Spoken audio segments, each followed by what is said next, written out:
welcome back to my channel, or if you're new here, welcome. This is a life well spent, and my name is Kelly. On this channel, I'm talking about my financial journey. So things like budgeting, investing, planning for the future, just in general saving, debt payoff, all the fun stuff. So if that's something that you're interested in, would love it if you subscribed. This video is actually a wrap up of my September budget. It is a little late in coming because it's probably not going to post till like mid-October because I have been busy. Life has been busy. So without further ado, we'll get into my budget and see how I did. So this is my September budget. This is how I did. So my actual income does not fluctuate. So that's exactly what it should have been budgeted. $3,731.90. I got $291 from my mother. And $6.77 miscellaneous extra income. And I think that was a return. I actually forget. Oh, hello. No. It was the end of the quarter. So that was dividends for my savings account. What got tacked on. So giving, that was $10. Of course, I do give more than that. I just if you've watched my budget videos, you know I put most of it in a fund and I pay out of the fund, but this thing that I signed up for to do kind of automatic withdrawals I didn't set it up to come out of that fund. But I've changed that actually because I had to change payment options because my debit card expired. So that's actually going to be fixed moving forward, but as of right now, it's sitting there. That's the monthly donation. My mortgage is $671.86. That includes the mortgage payment, includes interest. It includes or the principal payment, the interest, and I escrow my taxes and insurance and all that kind of stuff. It also includes PMI. I might actually I'd have to do maybe a refinance or something like that to see. I might actually have enough equity to drop PMI if I went and got like a broker's opinion or whatever and see like the change in, price of my house. But we'll see. I don't know that it's really worth it to do a refinance, and I'm not really sure that it's worth it to do I just realized I put the wrong ring on my hand. I don't want to wear that. Anyway, so I'm not quite sure there. I'm not sure if it's worth it because I don't really plan on staying in the house too much longer. So we'll see. $33.27 for electric. Natural gas was $24.77. That's pretty low mostly because I don't have my heat on as it's plenty warm without. And it's supposed to actually be a pretty mild October. Typically, I would turn it on in October. I think I might actually be able to make it to November. But anyway, I'm going to schedule an appointment and see like when I can get somebody to come in and service my furnace because she's old. She's from the 80s. So she needs a little TLC, and I want to make sure she's like perfectly up and running before it's frigid and I need heat. So yeah, anyway, I also cook and bake. My stove is natural gas, so that will go up once I start cooking more and baking more and stuff like that. So sewer $58, that's a flat rate. Water $18.97, which is also kind of a flat rate. There's kind of a minimum amount that you have to spend no matter how much you've used, and then once you hit that minimum usage, then it starts going up, and I almost never go over that, so that's basically a flat rate for me most of the time anyway. $146 for internet. That's internet and television, which is something that I split with my parents. So I split the TV part of it with my parents, so they actually pay me for some of that. Cell phone, $55.30. I went over because I went traveling somewhere and needed to use my map thing, so I don't typically go over. Is what it is. Groceries, $240.88. Went a little nuts on groceries. Life insurance, $7.50. Gas, $82.76. I should say this includes no, there's no excuse for that going over that much. Just not paying attention to what I'm doing, basically. Gas is still under a little bit, so that's nice. $100 to my niece's brokerage account. I actually didn't spend anything on my house and garden this month,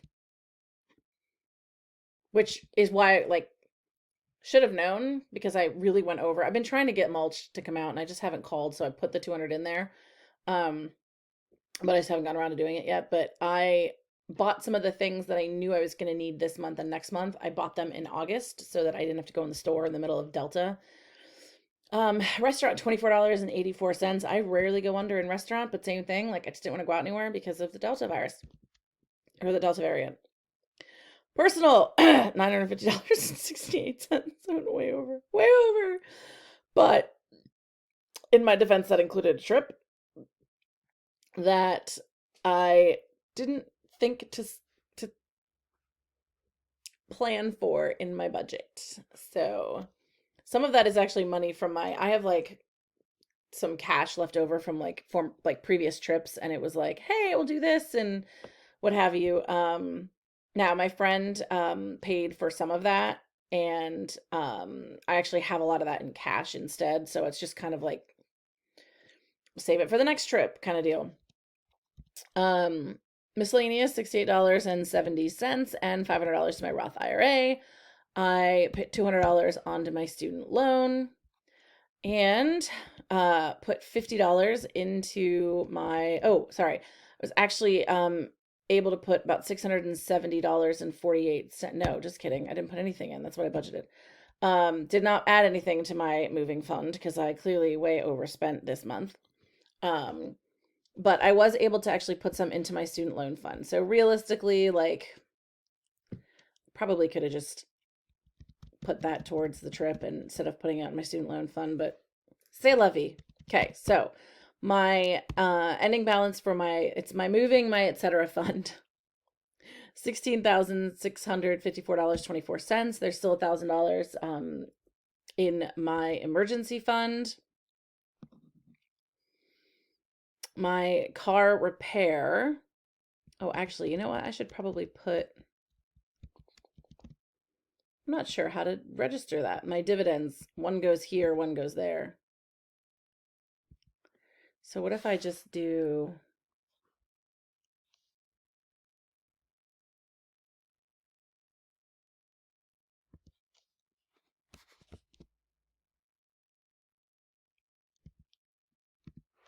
I would actually just do minus 0.25.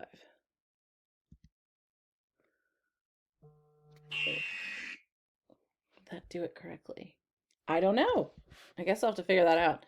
Technically, there's more in there now because there's $6.52 more in the one and 25 cents more in the other. Car repair fund, I did not spend anything out of that this month, or in September anyway, so that total is $476.15. Did not spend anything out of that escrow. I'm just going to leave that there because next year I'm either going to owe or get refunded. $400 on my house fund. Didn't spend anything out of that. $150 in my Nittany Lion Club fund. I actually pay that once a year, so I'm just kind of racking that up for that payment in January. $125.05 in my garbage fund. I think I'm going to need to increase that for the future because I just got my bill and it's $181.87. So even if I had $30 more, that's like still not close. So I'm going to have to increase that. My giving fund right now is at $438.50, which I'm pretty excited about because going into Christmas, I think I'm going to look at a lot of different giving opportunities. Car insurance, $352, which is kind of more than I need, but I'm also looking at buying a second car. So with that in mind, I think I'm going to end up needing it anyway.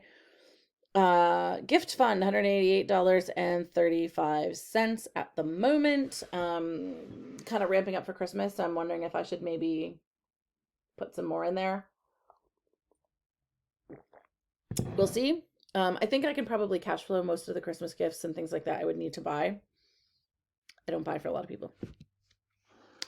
Let me see. My cushion is left with $232.74. That's just, I leave it in there to give me some wiggle room. It was something else, I think. It might have been like my dog's fund. I don't have dogs anymore. They're gone now. So it might have been something like that. And I just left it in there as a cushion for other things. And the student loan fund is currently sitting at $7,431.71. So that's exciting. And I have $1,500 in a fund for a new mattress and a new bed, which I am absolutely going to get because I need one. My mattress is like 20 years old, so it's like it's time. It's time. And the size of the bed is only, I think, a full, and I would like a queen size bed, like a little bit more space. Um, so yeah, it's gonna happen. It's just a matter of when. Just a matter of when.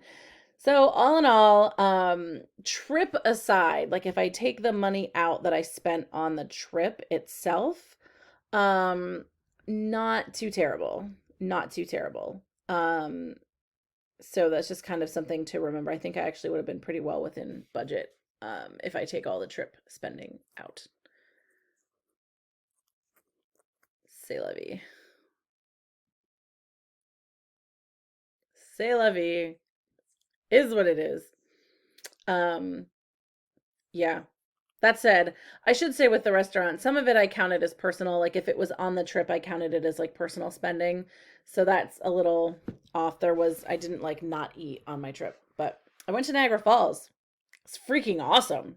I'll throw some pictures up because it was amazing. And I recommend if you are anywhere near the area or traveling anywhere near the area, totally go. It was amazing. I found out last minute, I think I said this in one of my videos, that like my passport, this is my passport holder, was expired. And I didn't know that. And I was getting ready to, like, I wanted to go to the Canadian side, but we couldn't because I didn't have a passport.